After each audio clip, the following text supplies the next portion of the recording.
All right, let's jump right in. We've all heard of the Scouts, right? But what if I told you there's this hidden history tucked away inside the movement, a story about a pretty unique global language of connection? We're going to explore the incredible story of the Skolta Esperanto Ligo. So it all kicks off with this really surprising piece of advice from the founder of Scouting himself, Robert Baden-Powell, way back in 1908. He actually wrote, and I'm quoting here, "Also, if you want to use a secret language in your patrol, you should all set to work to learn Esperanto. It is not difficult and is taught in a little book costing 1 penny." I mean, a secret language for a penny?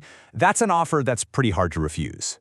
And this wasn't just some random comment in a forgotten letter. Nope.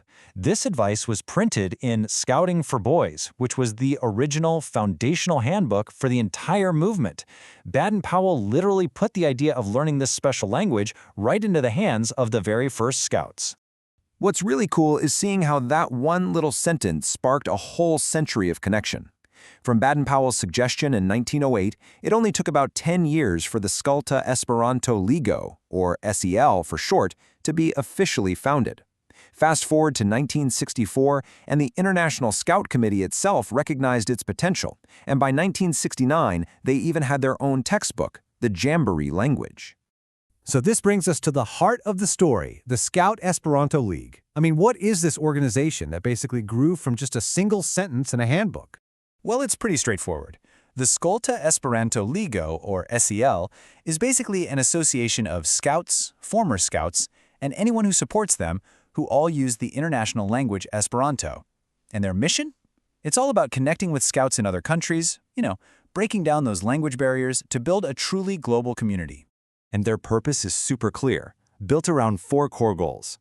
First, they want to spread the ideals of Scouting using Esperanto. Second, get more Scouts to learn Esperanto. Third, publish Scouting stuff in the language. And finally, they produce their own international magazine, La Skolta Mondo, which just means the Scout world. Okay, so this leads to a really important question. Why Esperanto?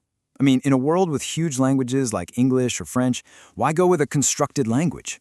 Let's get into it.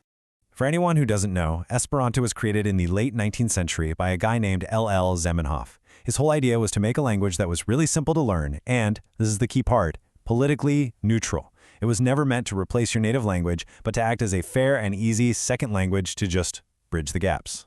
And this chart illustrates the difference perfectly. A national language, right? It's tied to a specific culture, a specific history. That can create a kind of power imbalance in a conversation. You have the native speaker and the learner. But a neutral language like Esperanto, it belongs to everybody and nobody at the same time. Its only job is to be a fair bridge, putting everyone on an equal footing from the get-go. And get this, there's a huge practical bonus.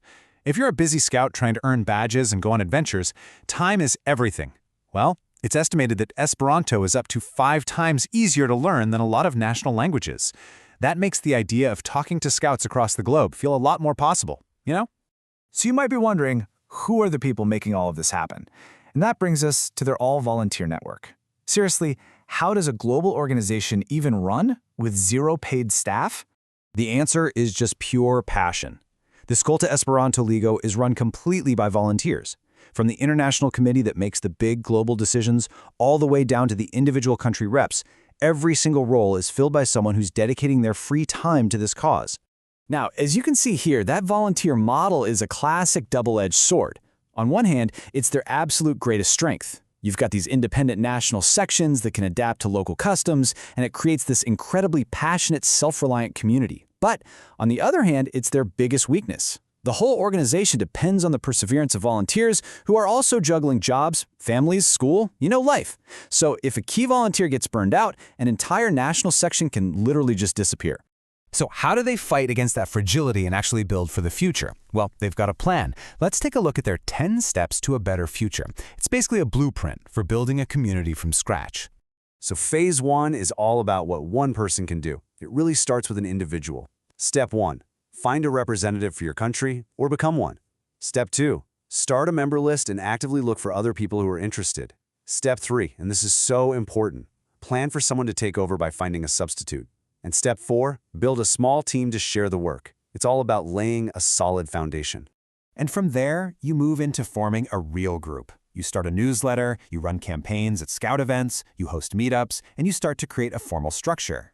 And the big finale of this phase is Step 9, officially founding a national section and democratically electing a board. You can actually see the path from just one person to a whole self-sustaining organization. It's pretty cool. So here's the key takeaway from that plan. Every single step, no matter how small it seems, is a brick. It's another brick in the wall of building a stronger, more resilient, and way more connected global scouting fraternity. It really empowers everyone to feel like they can contribute. And that kind of brings us to our final thought here. The story of the Skolta Esperanto Ligo is about way more than just Scouts or a specific language. It leaves us with a much bigger question to think about. How can any small, passionate community armed with the right tools build a more connected world right from the ground up?